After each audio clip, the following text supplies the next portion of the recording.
probably the most high-profile routine physical in political history. The White House physician, Ronnie Jackson, spent a full hour, a little over it, I think, in the White House briefing room today, taking questions about President Trump's physical and mental state. It was a pretty remarkable series of exchanges. Here's part of it. Do you believe he is fit for duty?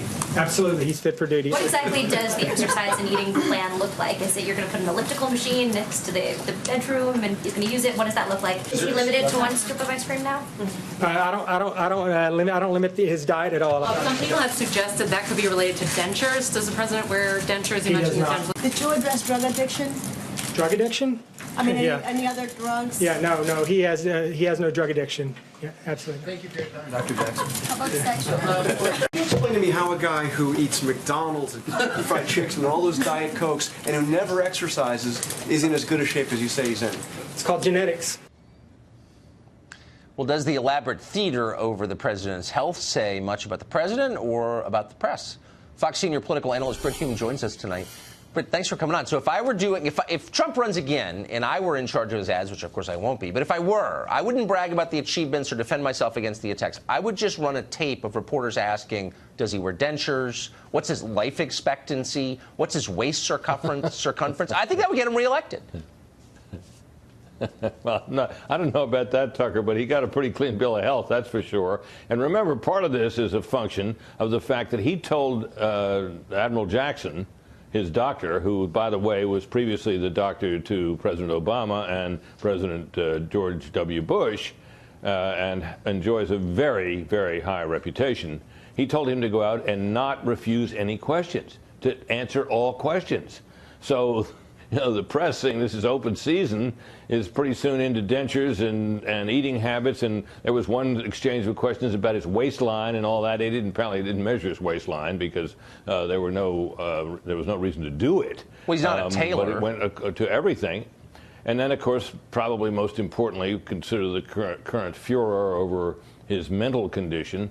The president had asked, although it wasn't clinically indicated, that this doctor give him a cognitive exam, and he gave him one, which concluded, because he got 30 questions out of 30 correct, that his cognitive faculties are very much in order, and that he's sharp and on it and coherent.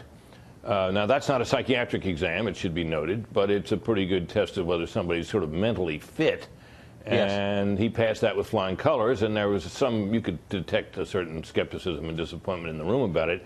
But the doctor was pretty emphatic, and I think, you know, to any fair-minded viewer, pretty convincing.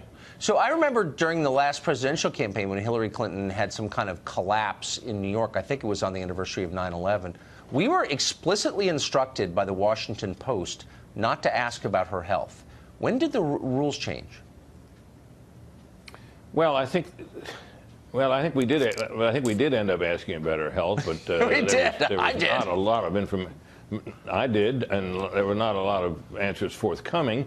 And, you know, to be perfectly fair about it, Tucker, I mean, one is entitled to have a confidential relationship with one's doctors about your mental condition.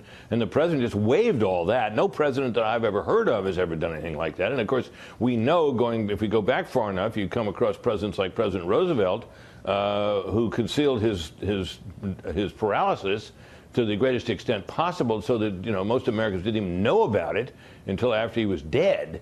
And the press was complicit in that all the way through, because reporters who covered him and saw him every day knew it, but never reported it. So that's how much the atmosphere has changed. And, of course, you know, at this stage, it's open season. And I think the president obviously felt that if these questions were going to be raised, and he is in remarkably good health, owing apparently, as you heard, to good genes for a man of 71 who's 6'3" and 239 pounds, he wanted all of that out there. So he was partly responsible for this, but the thing went on for 56 minutes, which really is unprecedented. It really was. I mean, it really was forensic. Unbelievable. Britt Hume, thank you. It was great to see you tonight. You bet, Tucker. Thank you.